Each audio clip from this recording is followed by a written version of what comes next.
នៅក្នុងសម័យនេះផ្ទះមួយខ្នងអាចសាងសង់រួចរាល់ក្នុងពេលត្រឹមតែ24ម៉ោងវាមិនមែនជាមន្តអាគមនោះទេតែវាគឺជាបច្ចេកវិទ្យា 3D Construction Printing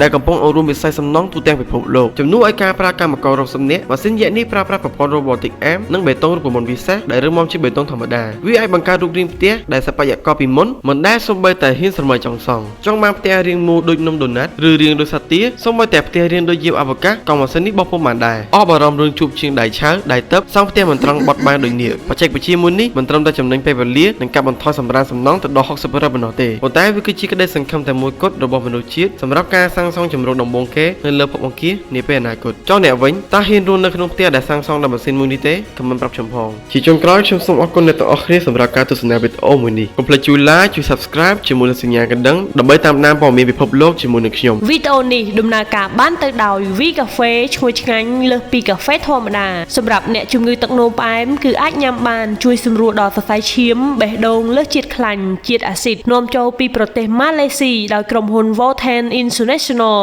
ទំនាក់ទំនងលក់ដុំនិងរាយតាមរយៈ Facebook Page និង Telegram នៅខាងក្នុងវីដេអូ